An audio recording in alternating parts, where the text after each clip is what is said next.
Hello candidates, I am going to dictate you a passage from Progressive magazine.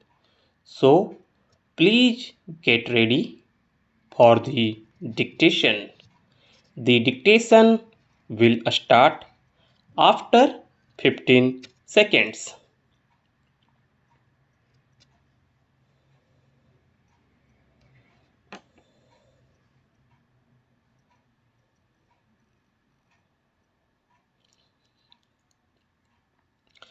Let me begin by extending sincere congratulations to the Prime Minister of Bangladesh, Her Excellency Begum Khalida Jia, on her election as chairperson of SARC. I also express my heartfelt appreciation to the government and people of Bangladesh for the excellent arrangements made for this historic summit.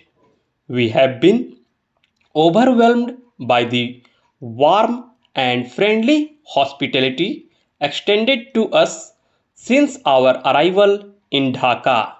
I would also like to take this opportunity to express our sincere appreciation to the immediate past chair Pakistan for the unfailing commitment and zeal with which it pursued the revival of the SARC process. Our region has seen intense suffering caused by major natural disasters this year.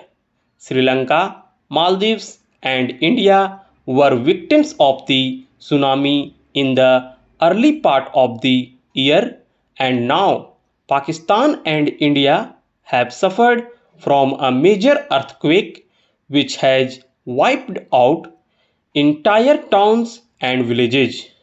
We grieve for our citizens and fellow South Asians who lost their lives and resolve to continue to help others affected rebuild their lives.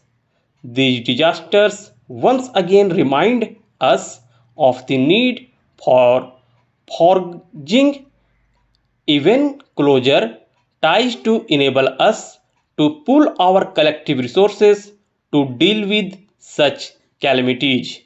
This summit should evolve regional mechanisms for effective and timely cooperation in disaster relief and management.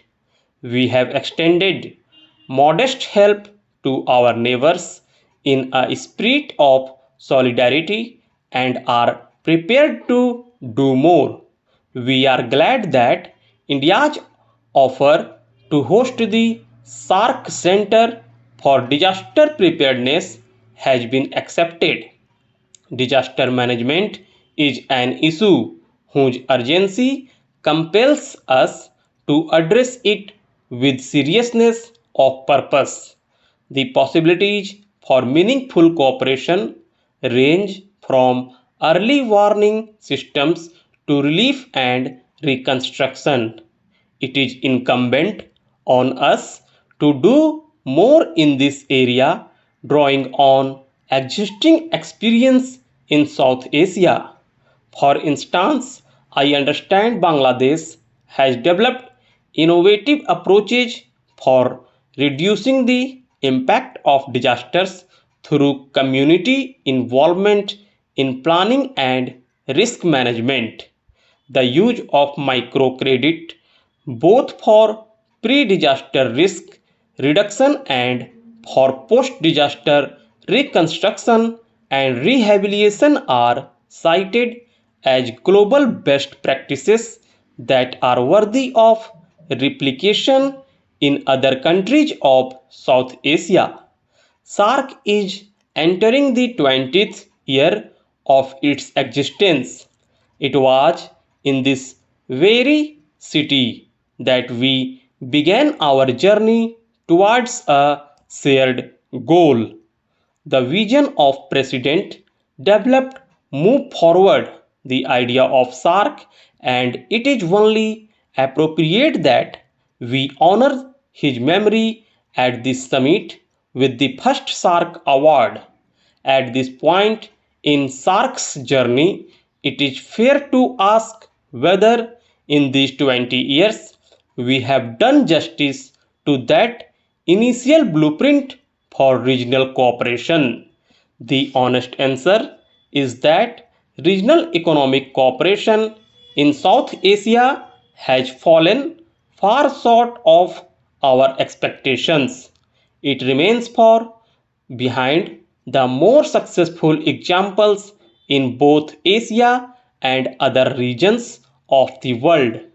I sincerely hope that SAFTA comes into force by January 1st, 2006, but even this will represent only a modest beginning in terms of our goal for regional economic integration. It is important that we assess South Asia regional cooperation in the larger Asian context. Today, ASEAN is evolving rapidly into a truly integrated economic community. Parallel to this intra Asian integration is the broader movement towards economic integration in the context of the proposed East Asian Economic Summit. We are clearly witnessing nothing short of an ASEAN resurgence based upon the rebuilding of the pre colonial arteries of trade and commerce that created a distinct Asian identity in the first place. My question is SARC prepared to be an integral part of this emerging Asian resurgence, or is it content to remain marginalized at its periphery? If our region wished to be a part of the dynamic Asia which is emerging in our neighborhood, then we must act and act speedily. It is our location at the crossroads of Asia that gave our subcontinent its unique civilizational attributes, the assimilative traditions in our culture, the adaptability of our people, and a boundless creativity that arises from a constant interplay of ideas.